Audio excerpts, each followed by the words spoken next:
یہ دل بھی حسینی ہے، یہ جان بھی حسینی ہے، یہ دل بھی حسینی ہے، یہ جان بھی حسینی ہے، الحمد کے اپنا تو ایمان بھی حسینی ہے، الحمد کے اپنا تو ایمان بھی حسینی ہے، اور یہ دل بھی حسینی ہے، یہ جان بھی حسینی ہے۔ اب اس شاعر نے ایک منظر رکھا ہے، آپ کے سامنے ہے، رونق ہے مساجد میں حسنین کے صدقے میں۔ آج ہم اور آپ کو مساجد میں رونقیں دیکھتے ہیں، یہ بہاریں دیکھتے ہیں، مسجد ہے، پھر ممبر ہے، پھر محراب ہے، پھر تقریر ہے، وعظ ہے۔ آج جو مسجدوں میں بہاریں آپ کو نظر آتی ہیں، اس کی وجہ کیا ہے اور ریزن کیا ہے؟ شاعر کہتا ہے، اس شعر میں اپنیتوں سے بولا سبحان اللہ۔ شاعر کہتا ہے، رونق ہے مساجد میں حسنین کے صدقے میں، ممبر بھی حسینی ہے، آذان بھی حسینی ہے، ممبر بھی حسینی ہے، آذان بھی حسینی ہے، الحمد کے اپنا تو ایمان بھی حسینی ہے۔ ہم اس پر اگر اللہ کی بارگاہ میں ساری زندگی شکرانہ ادا کرتے رہیں تو اللہ کا شکر ادا نہیں کر سکتے، کیونکہ جب امام حسین رضی اللہ عنہ میدان کربلا میں شہید ہوئے تھے تو اسے دو تحریکیں، دو تنظیمیں ان کی شہادت کے بعد سامنے آئی تھی۔ ایک تحریک اس کے آگے جو کھڑا ہونے والا تھا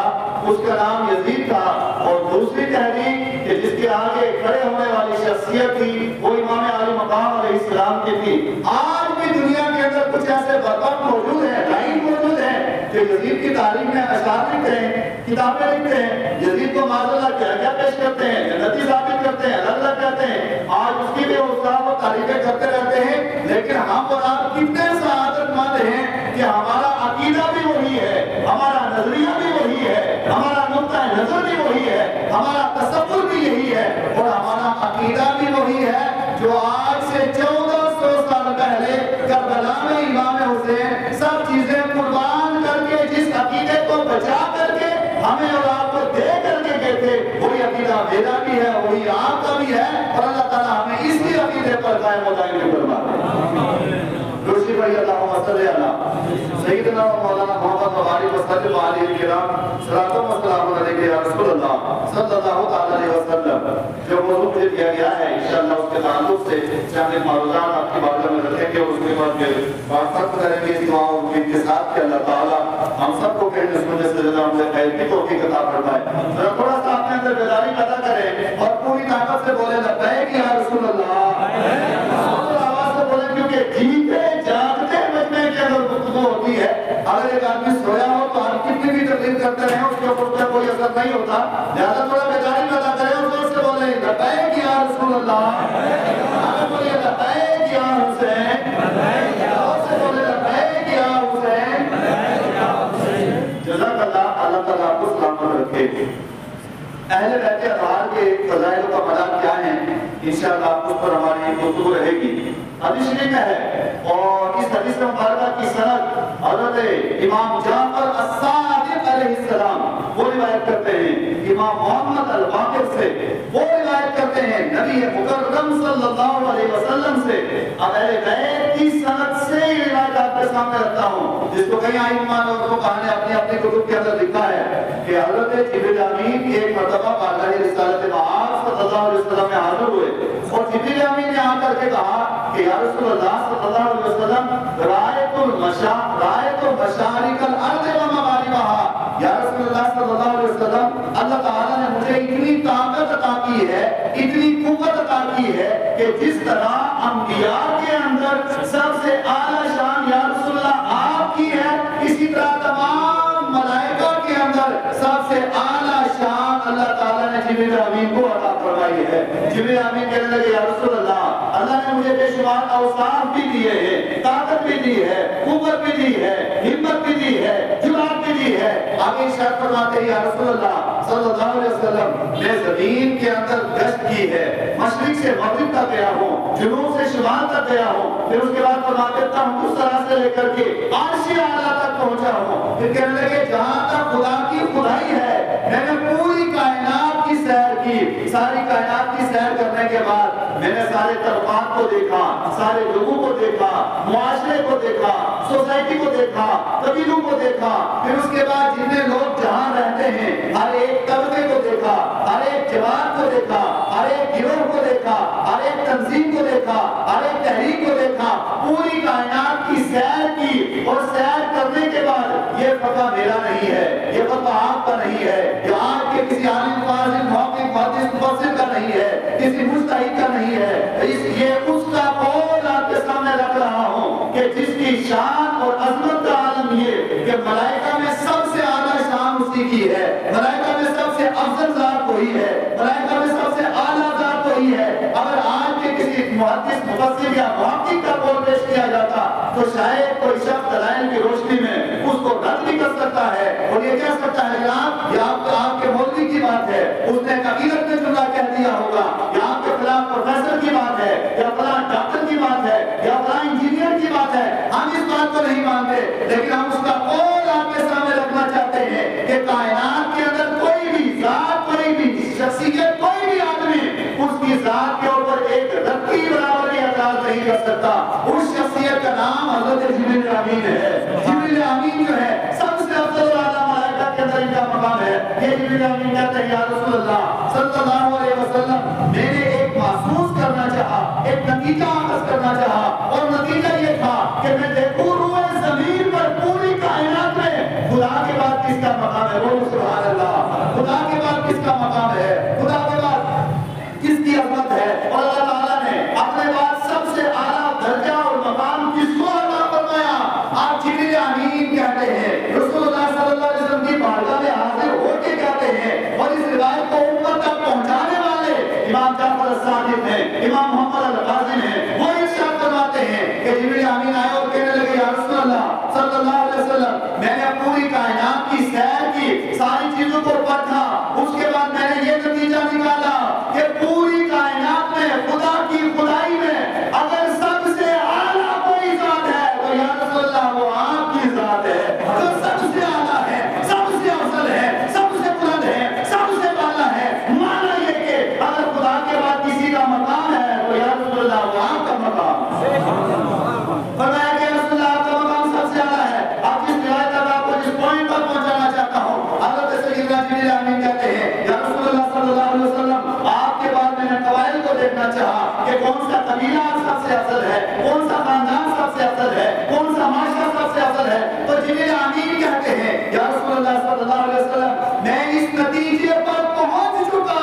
کہ جب آپ کی ذات سب سے اعلیٰ ہے تو آپ کا خاندان کہ جس کا تعلق آپ سے ہو گیا، سیدہ کائنات ہے، فاطمہ الزہرا مولا کائنات ہے، حسنین کریمین طیبین طاہرین ہے، یہ آپ کا جو خاندان ہے، جو آپ کے اہل بیت اطہار ہیں، جو بندن پاک ہیں، نفوذ قدسیہ ہے، خدا کے بعد مصطفیٰ، اور مصطفیٰ کے بعد اگر کسی کا مقام ہوا اہل بیت اطہار کا مرتبہ ہے، اہل بیت اطہار کا مرتبہ ہے۔ اللہ تعالیٰ نے اگر پورے قبائل میں، خاندان میں، سب میں اگر کسی کو درجہ عطا فرمایا تو یا رسول اللہ آپ کی آل کو عطا فرمایا، آپ کے اہل بیت کو عطا فرمایا۔ سبحان اللہ۔ اب یہ پتہ کس کا ہے اور یہ قول کس کا ہے؟ سوال پیدا ہوتا ہے آج ذہن کے اندر، ناسبیت اس طرف پھیل چکی ہے کہ ہم سب چیزیں برداشت کر لیں گے، مگر اہل بیت کا تذکرہ نہ سننا برداشت کرتے ہیں، نہ بولنا برداشت کرتے ہیں، نہ ذکر کرنا برداشت کرتے ہیں۔ اگر ذکر کی بات آئے آپ کو کبھی ادھر ہٹ جائیں گے، کبھی ادھر ہٹ جائیں گے، کبھی اس موضوع پہ آ جائیں گے، کبھی اس موضوع پہ آ جائیں گے۔ جناب یہ ذکر ہمیں حاصل نہیں ہوتا ہے، ہمارا میدہ خراب ہو چکا ہے، اور میدہ کیوں نہ خراب ہو، اس لیے کا سوال المحرقہ کے اندر ہے، کنز العمال کے اندر ہے، باقی حدیث کی بڑی کتابوں کے اندر ہے، سب حدیث کو کا ایک میری آل کا تذکرہ وہی کرے گا، میری آل سے محبت وہی کرے گا، حسنین کریمین سے محبت وہی کرے گا، سیدہ کائنات سے محبت وہی کرے گا، مولا کائنات سے محبت وہی کرے گا کہ جس کے دل کے اندر ایمان ہوگا اور جس کے دل میں ایمان نہیں ہوگا اس کا اہل بیت کا ذکر اچھا نہیں لگے گا، مولا کائنات کا تذکرہ اچھا نہیں لگے گا، حسنین کریمین کا ذکر اچھا نہیں لگے گا، کیونکہ اس کے اندر منافقت ہے، اس کے اندر تعصب ہے، اس کے اندر عناد ہے، اس کے اندر بغض ہے۔ اور مومن کا عالم یہ ہے اہل بیت کا ذکر کرتا ہے، ان کے ذکر سے اس کا مقام بلند و بالا ہو جایا کرتا ہے، اس کی شان بلند و بالا ہو جایا کرتی ہے۔ اور ایک معاملہ آپ کے سامنے رکھتا ہوں، اگر ایک انسان یہ چاہتا ہے میں معاشرے کے اندر ایک عظیم الشان آدمی بن جاؤں، میرا کردار بھی اچھا ہو جائے، میری سیرت میں نمایاں ہو جائے، تو آپ اللہ دیکھتے ہیں بیچ میں رک کر کے عرض کرنا چاہتا ہوں آپ اللہ سے، امام محمد رضا محدث بریلوی کا آپ نے نام سنا ہے، اس کے بعد باقی بڑے بڑے ائمہ آئے ہیں، ان کا آپ نے نام سنا ہے، امام اعظم ابو حنیفہ کہ جن کے فقہ کا عالم یہ تھا۔ آج پوری دنیا اگر فقہی معاملات میں محتاج ہے تو حضرت امام اعظم کو حنیفہ کے محتاج ہے۔ اللہ تعالیٰ نے امام اعظم کو وہ معرفت دی ہے، وہ فصاحت دی ہے، وہ بلاغت دی ہے، وہ دانائی دی ہے، وہ نقطہ عطا فرمایا ہے کہ روئے زمین پر صبح قیامت تک امام اعظم کو حنیفہ کا ثانی کوئی پیدا نہیں ہوا ہے، کوئی آپ کا ثانی نہیں ہے۔ آپ سے پوچھا گیا کہ آپ کو کمال کہاں سے ملا، تو امام اعظم کو حنیفہ کہتے ہیں مجھے جو کچھ کمال ملا ہے یہ سب کا سب اہل بیت کے در سے ملا ہے۔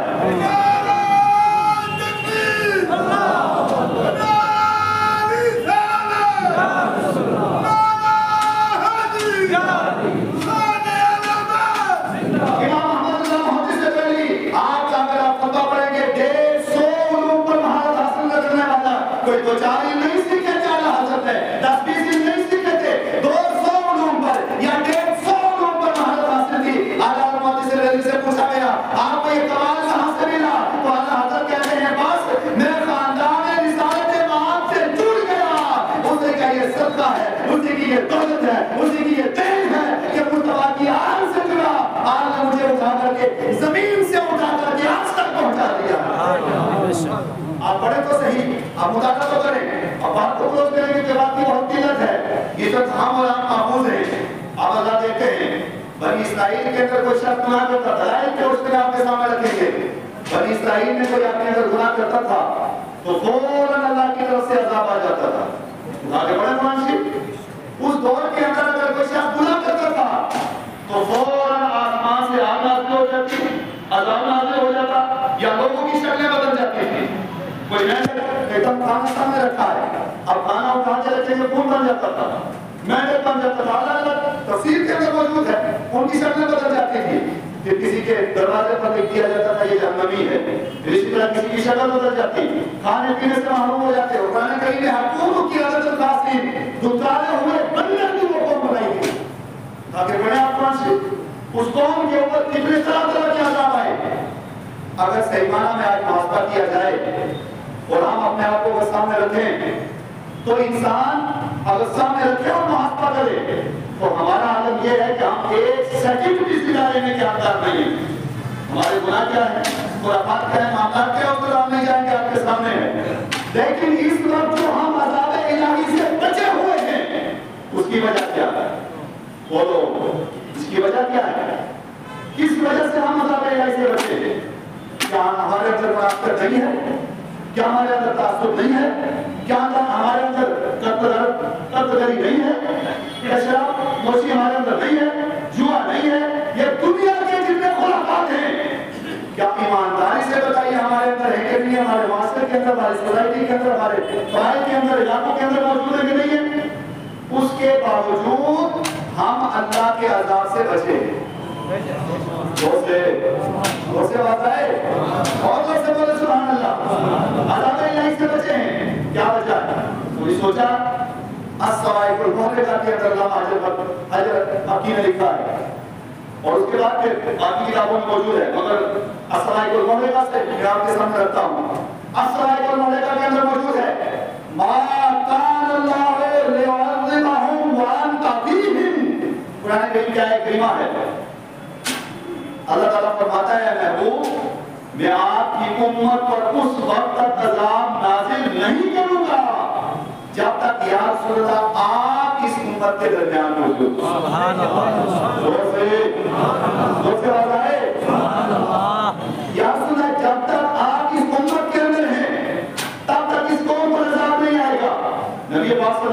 مدینہ شریف میں جلوہ رہے ہیں. اب آؤ اس آیہ کریمہ کی تفسیر کے اندر علامہ حاجی مکی لکھتے ہیں الصواعق المحرقہ کے اندر، اور علامہ جلال الدین سیوطی علیہ رحمہ الدر المنصور کے اندر لکھتے ہیں. وہ ارشاد فرماتے ہیں کہ نبی پاک نے ایک موقع پر ارشاد فرمایا تھا کہ ما قال اللہ لیعذبہم وانت فیہم کی تشریح کے اندر کہ جس قوم کے درمیان، جس علاقے کے اندر، جس خاندان کے اندر، جس علاقے کے اندر، جس ملک کے اندر، جس گاؤں کے اندر، جس شہر کے اندر اہل بیت اطہار کا کوئی بھی فرد موجود ہوگا، وہ پورا علاقہ اللہ کے عذاب سے محفوظ رہے گا.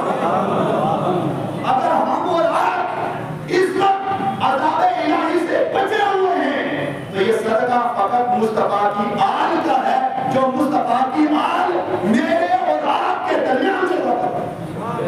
دلیل کیا ہے؟ ارشاد فرماتے ہیں آقا کریم نے ارشاد فرمایا کہ جس طرح ستارے آسمان ان کے لیے امن کی جگہ ہے،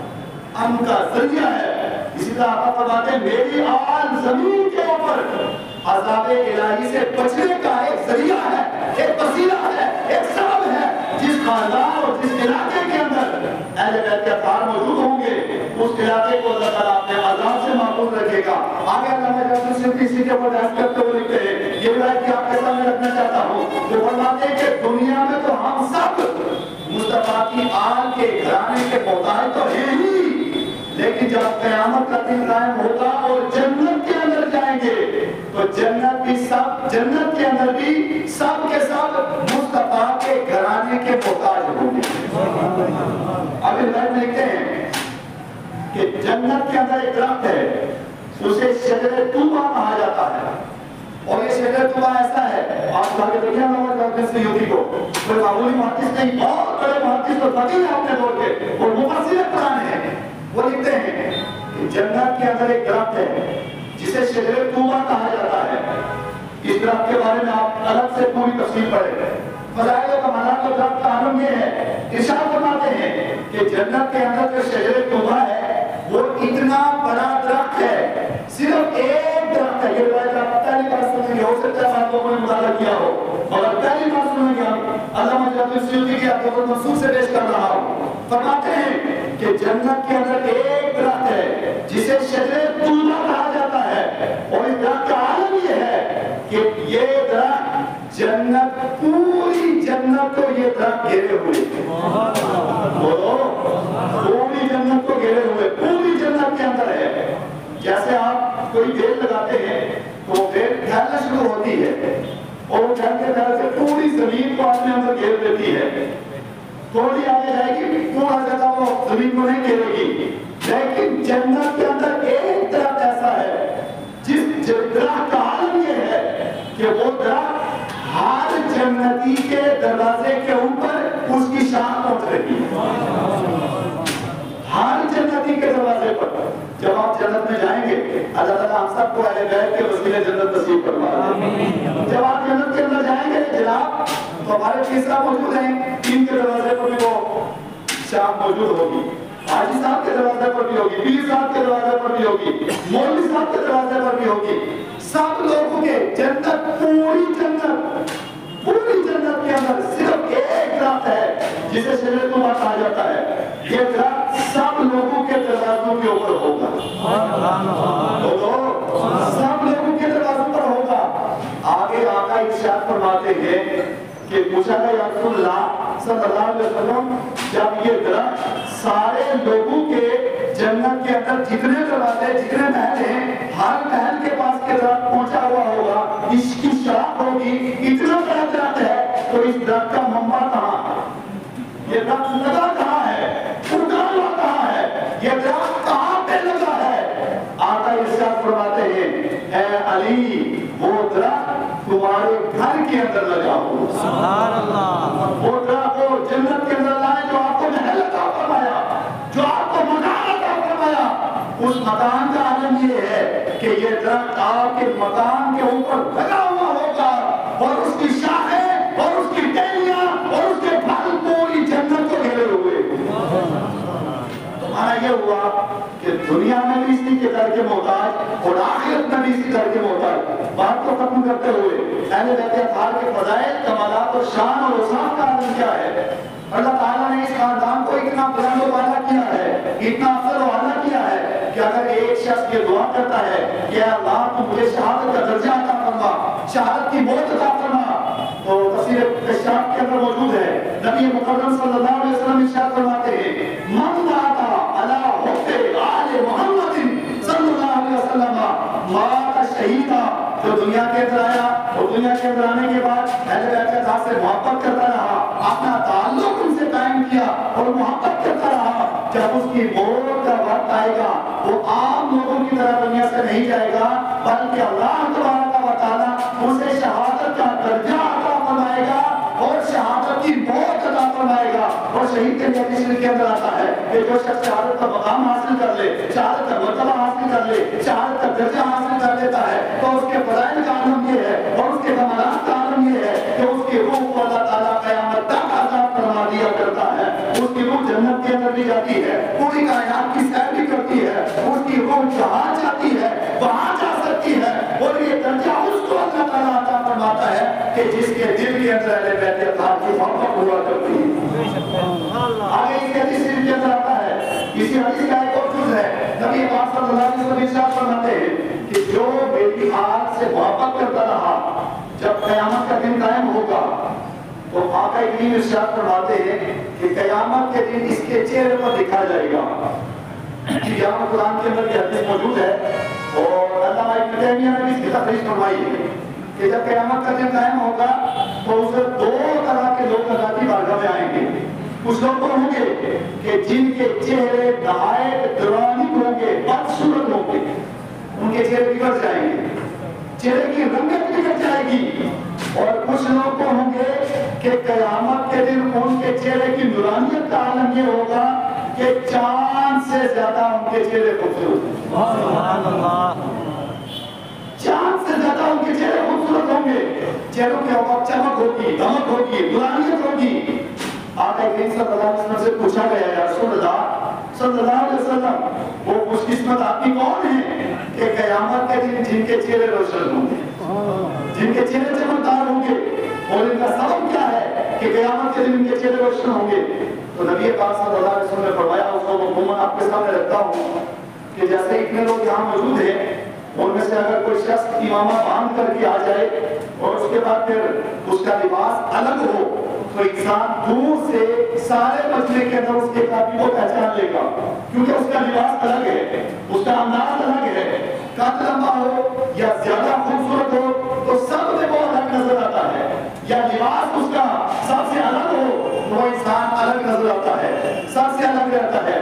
یہی وجہ ہے کہ جب قیامت کا دن قائم ہوگا اور قیامت کے دن میدان محشر کے اندر جنتی بھی ہوں گے اور جہنمی بھی ہوں گے، یہ سب موجود ہوں گے، فیصلہ بعد میں ہوگا، لیکن اس سے پہلے کچھ لوگ ایسے ہیں کہ جنہیں اللہ تبارک و تعالیٰ جنت عطا فرمائے گا، اور کچھ لوگ ایسے ہیں کہ جو شخص جو جہنمی ہوں گے، جنت کے حقدار نہیں ہوں گے۔ اب قیامت کے دن جہنم میں جانے سے پہلے ان لوگوں کو پتہ چل جائے گا کہ یہ لوگ جہنمی ہیں، اور جنت میں جانے سے پہلے کچھ لوگوں کو پتہ چل جائے گا کہ یہ لوگ جنتی ہیں۔ ان کی مثال اور ان کی پہچان قیامت کے دن ان کے چہرے سے پتہ چلے گی، ان کے چہرے کی نورانیت بتا دے گی کہ یہ انسان جنتی ہے، ان کے چہرے کی چمک بتا دے گی کہ یہ جنتی ہے، اور ان کے چہرے کی بدصورتی اور بدرونقی بتا دے گی کہ یہ آنے والا جہنمی ہے، اس کا تعلق جہنم سے ہے، اس کا تعلق جنت سے نہیں ہے۔ پوچھا گیا رسول اللہ صلی اللہ علیہ وسلم، قیامت کے دن جن کے چہرے روشن ہوں گے، جن کے چہرے معطر ہوں گے، جن کے چہرے جو ہے ان کی چمک بڑھ جائے گی، وہ کون لوگ ہوں گے؟ آقا ارشاد فرماتے ہیں جو دنیا کے اندر اہل بیت اطہار سے محبت کرتا رہا، مولا کائنات سے محبت کرتا رہا، حسنین کریمین سے محبت کرتا رہا، میری آل سے محبت کرتا رہا، جب قیامت کا دن قائم ہوگا ان لوگوں کو کہنے کی ضرورت نہیں ہوگی، دنیا کے اندر مصطفیٰ کی آل سے محبت کرتے رہے، قیامت کے دن ان کے چہرے کی رنگت بتا دے گی کہ یہ شخص جو آنے والا ہے اللہ نے اس کو بخش دیا ہے، اللہ نے اس کو معاف کر دیا ہے، اور اس کے چہرے کی رنگت بتا دے گی کہ اللہ تعالیٰ نے اسے جنتی بنا دیا۔ اور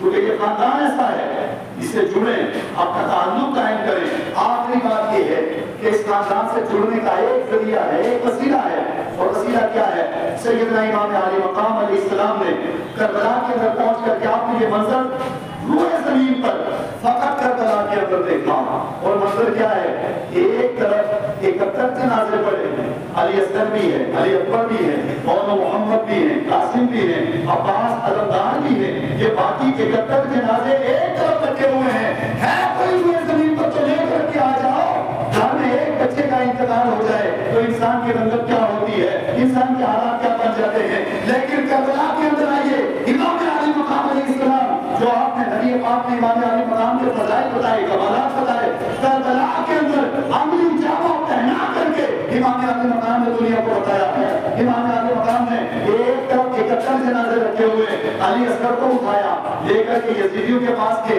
اور جا کر کے کہا، یزیدیوں تمہاری نظروں میں ہم تو جرمدار ہیں، لیکن اس علی اصغر نے کیا جرم کیا ہے، اس ننھے بچے نے کیا جرم کیا ہے؟ اس کے لب کے اوپر ایک گھونٹ، ایک قطرہ پانی کا نہ دو، یہ 3 دن کا پیاسا ہے، پانی نہیں پیا ہے، ایک قطرہ اس کے اوپر نہ دو۔ مقابلے میں یزیدیوں نے سامنے سے ایک تیر اٹھایا، علی اصغر کے سینے کے اوپر چلایا، علی اصغر امام علی مقام علیہ السلام کے ہاتھ میں ڈنڈے ہو کر کے شہید ہو گئے۔ امام علی مقام نے علی اصغر کو اٹھایا، اٹھانے کے اندر خیمے کے اندر لے گئے۔ سیدہ زینب کہنے لگی، اے امام علی مقام، کیا علی اصغر پانی پی چکے؟ تو حضرت امام علی مقام نے کہا کہ علی اصغر نے پانی تو نہیں پیا، لیکن حوض کوثر کے مالک بن کے آ چکے ہیں۔ امام علی مقام نے 71 جنازے ایک طرف رکھے، رکھنے کے بعد تقریر کی، ایک جملہ ہے اور جملے پر بات ختم۔ جملہ یہ ہے، امام علی مقام نے علی اصغر کو، علی اکبر کو، پورے خاندان کو، قبیلے کو،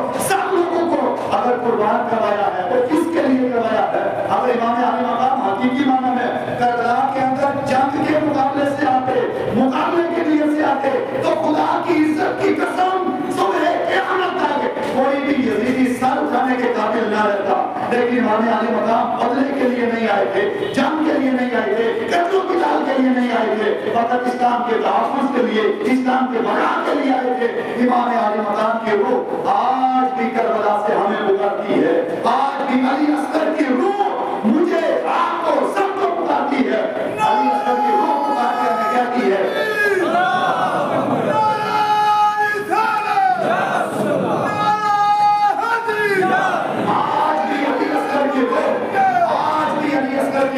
مجھے اور آپ کو پکار کے کہتی ہے، جوانوں کو پکار کے کہتی ہے، عباس علمدار پکار کے کہتے ہیں، اور جوانوں کیا تمہیں اپنی جوانی زیادہ پیاری ہے یا علی اصغر کو زیادہ پیاری تھی، حضرت قاسم کو زیادہ پیاری تھی اور محمد کو پیاری تھی؟ وہ آج بھی ہمیں پکار کے ایک ہی جملہ کہتے ہیں۔ امام علی مقام کی روح بھی کہتی ہے کہ میں نے اسلام کے تحفظ کے لیے پورا خاندان قربان کر کے اسلام کو بچایا، تم نے اسلام کے لیے کیا کیا؟ ہم نے اسلام کے لیے کیا کیا ہے؟ یہ جملہ ہمارے اور آپ کے لیے امام علی مقام چھوڑ کے گئے ہیں۔ ہمیں سوچنا ہے ہم نے اسلام کو کتنا فائدہ دیا ہے، ہمارے ذریعے سے اسلام کو کتنا نفع ہوا ہے۔ فقط اسلام کو ہم نے بدنام کیا اور فقط اپنے ذاتی مفاد کے لیے کتنا دیا اور سب کچھ قربان کر کے اسلام کو کتنا بچایا ہے۔ آج بھی امام علی مقام کی روح پکارتی ہے اور امام علی مقام پکار کے کہتے ہیں کہ نماز کا وقت آیا، سب چیزیں قربان کر دی مگر نماز کو قربان نہیں ہونے دیا، قرآن کو بے حرمتی منظور نہیں کی، قرآن کو قربان نہیں ہونے دیا، اور معلومات جتنی چیزیں حرام تھی ان کو حلال نہیں ہونے دیا، حلال کو حرام نہیں ہونے دیا۔ یہ اسلام کے اندر یزید جیسے فاسق اور فاجر کی مداخلت کو ہرگز برداشت نہیں کیا، سب کچھ قربان کر کے اسلام کو بچا لیا۔ مجھے اور آپ کو بھی امام علی مقام کی روح پکارتی ہے اور ہم سے مطالبہ کرتی ہے، اللہ تعالیٰ ہمیں اور آپ کو حقیقی معنی میں مسلم